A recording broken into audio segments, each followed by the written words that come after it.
What is the volume profile? Volume profile mastery 402. The volume profile is a visual preparation of the connection between price levels and volume. It contains so-called profile peaks, which provide us information about the price ranges where a lot of volume was traded in relation to the predetermined analysis period. So you define a period and you create a volume profile out of this or based on the information in that period. And there you can see profile peaks and refer to them in the future as mountains or in the following. The volume profile changes if you change the window or the time horizon you want to analyze. So if you increase the time horizon, of course, the zones of important value change or the valleys and the mountains change. But the bigger the time frame, the more important those informations or mountains and valleys are.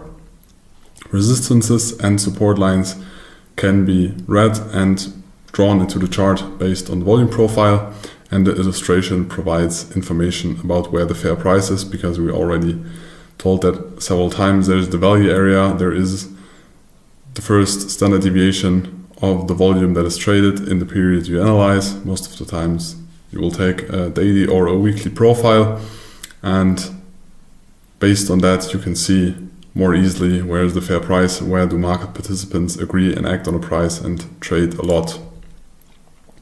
So let us go through an example or a example.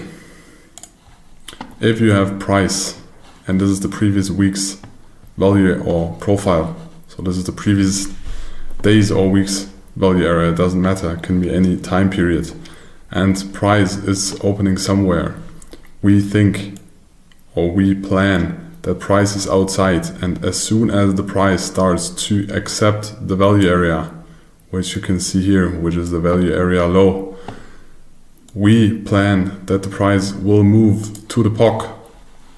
So let us extend the POC. This is the previous day. So we have a new session, we have a new day. This is the POC. And we have a value area high and the value area low. So when the price enters the value area of a previous session, we plan that we have a reaction at the POC. Maybe we spent there some time, maybe we have a hard reaction.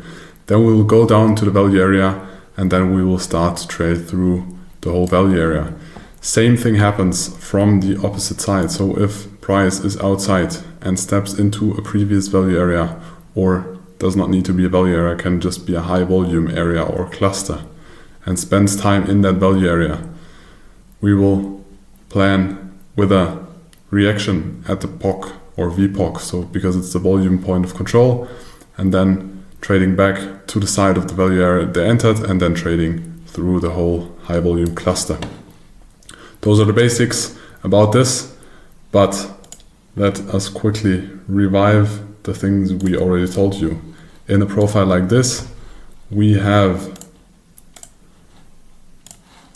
a POC, point of control, but we define this as the VPOC because we have a POC also in the market profile, and in market profile we call it POC, in this we call it VPOC. Very often it happens that we also name the VPOC POC because it's more short, although it's just one letter, but officially this one is the VPOC. We have a value area high, which is the first standard deviation of the profile you're looking at. To the upside, a value area low is the same to the downside, and we have a low volume node, which is referred to this low volume area. Can be any low volume area. There can be also several low volume areas. We refer them, or the official name is low volume area, but we name them as valleys because we have mountains and valleys. I think this makes sense, a lot of sense.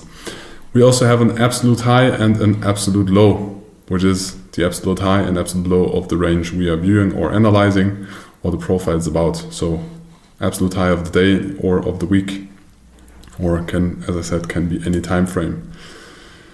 Usually you just have a chart like this, can be a line or Japanese candlestick chart, it doesn't matter, but it's way more difficult if you have a chart like this to see where the most volume is traded, where most market participants agreed on a price or a price level or several price levels or an area. Yes, you can read all the information out of that, but it is way easier if you use a volume profile or a market profile or a combination of both.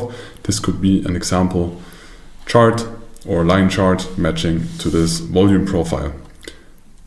Important to know is that when the price is outside of a value area, it always, or most of the times, in a price point like this, we left the fair value area.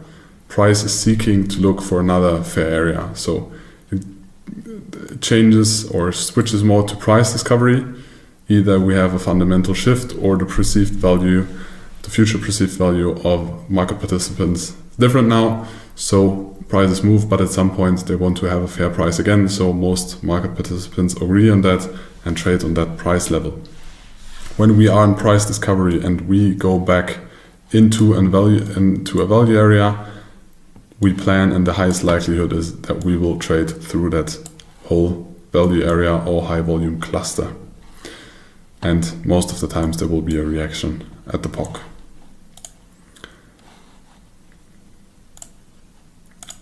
So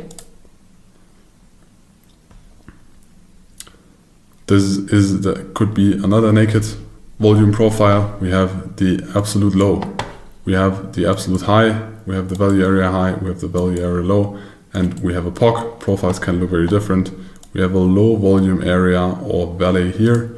We have one mountain here, we have another mountain here, and here we kind of have a low volume area, but we don't view this as a low volume area because it is at the extreme of the session we are looking at. We want values or low volume areas in between mountains or high volume areas.